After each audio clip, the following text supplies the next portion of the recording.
राजस्थान के सभी पेंशनधारियों को मेरा नमस्कार। MS news Hindi YouTube channel पर साथियों आपका एक बार फिर से स्वागत है। तो आज का टॉपिक बहुत ही खास रहने वाला है पेंशनधारियों के लिए। राजस्थान पेंशन योजना 2025 पेंशन सबके खाते में आना शुरू हो चुकी है।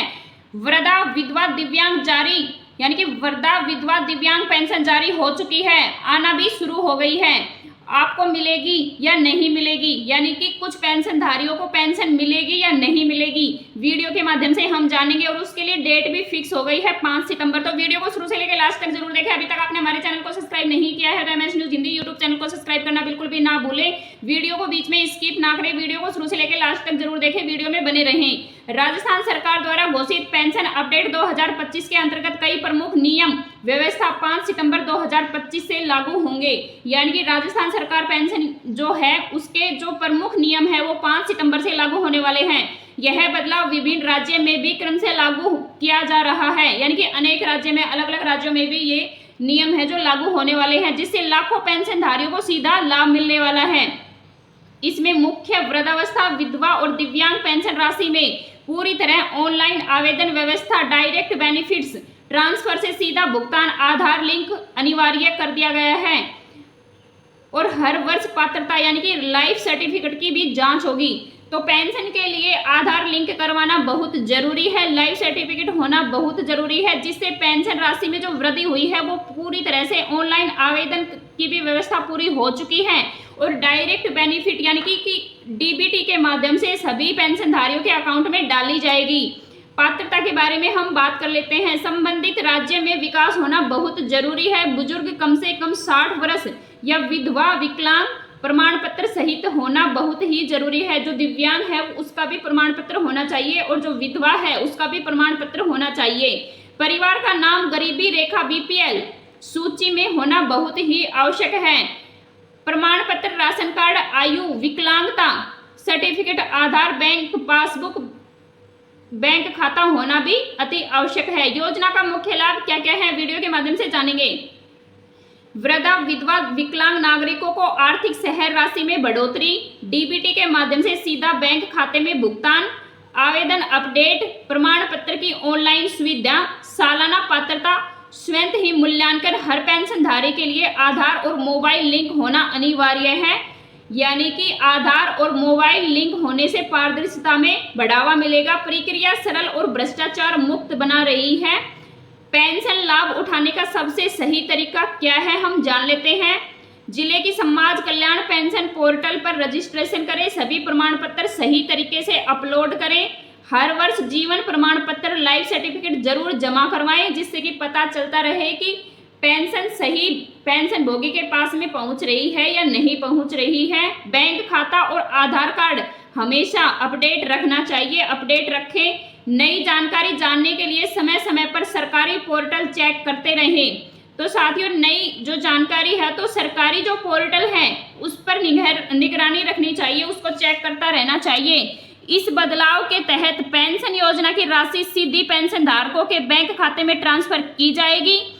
नगद वितरण पूरी तरह से बंद हो चुके हैं, यानी कि जो पहले बैंक नगद वितरण करते थे, नगद राशि देते थे, कई पेंशनधारी ई मित्र से भी पेंशन निकलवाते थे, वो बिल्कुल पूरी तरह से बंद कर दी गई है।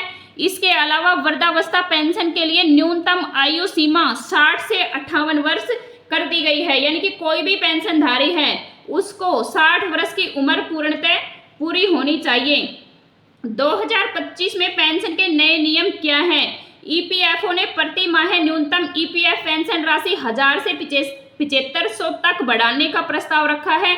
इसी वृद्धि को अप्रैल 2025 से लागू होने की उम्मीद है। कर्मचारी पेंशन स्कीम ईपीएस के तहत 6 मिलियन से अधिक पेंशन लाभ प्राप्त करेंगे। इस कदम का उद्देश्य बढ़ते जीवित खर्चों के बीच में फाइनल सुरक्षा में सुधार करना है। वृद्धा विकलांग दिव्यांग विधवा पेंशन नए नियम व बदलाव। तो हम पेंशन में नए नियम और बदलाव के बारे में जानेंगे। पेंशन राशि में बढ़ोतरी। अब अधिकांश राज्यों में वृद्ध विधवा को कम से कम 4000 रुपए प्रति माह मिलने वाली है।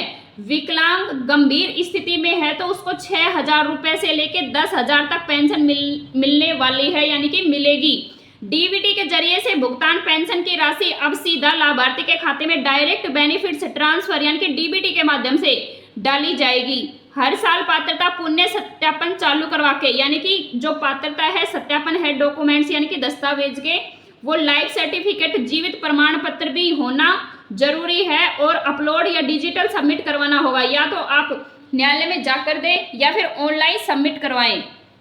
पूरी तरह से ऑनलाइन आवेदन पेंशन योजना का आवेदन दस्तावेज सबमिट और स्टेटस ट्रैकिंग अब डिजिटल पोर्टल से हो जाएगी। आधार लिंक अनिवार्य, पेंशन पाने के लिए आधार कार्ड बैंक अकाउंट दोनों लिंक करवाना बहुत ही जरूरी है। पेंशन के लिए आधार लिंक होना बहुत जरूरी है। बैंक अकाउंट में आधार और मोबाइल नंबर भी होना बहुत ही जरूरी है। सरकारी जांच और समीक्षा, लाभार्थियों की लिस्ट में समय समय पर सरकार द्वारा समीक्षा की जाएगी ताकि अपात्र लोगों को हटाया जा सके, केवल योग्य लोगों को ही लाभ मिल सके।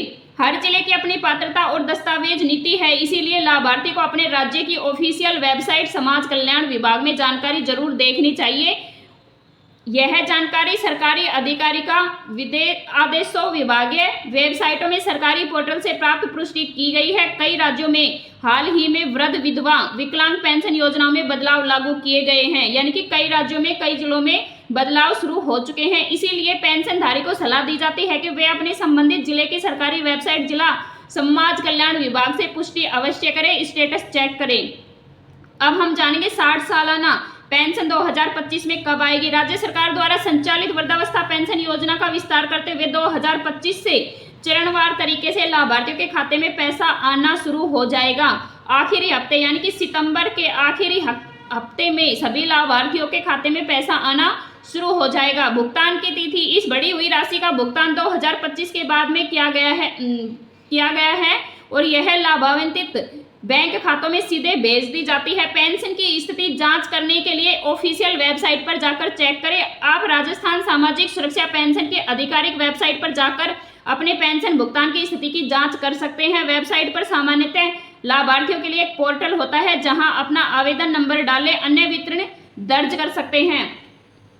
पेंशन की स्थिति देखने के लिए यदि आप अपनी पेंशन भुगतान के बारे में चिंतित हैं तो आप सामाजिक न्याय सशक्तिकरण विभाग से सीधे संपर्क कर सकते हैं या टोल फ्री नंबर पर कॉल करके अपनी शिकायत भी दर्ज कर सकते हैं और अपनी पेंशन की स्थिति आप जांच सकते हैं। तो साथियों, अगर वीडियो अच्छी लगी हो तो लाइक करें, शेयर करें और अपने दस्तावेज कंप्लीट करवा के आवेदन जरूर डालें और योजना का लाभ उठाएं।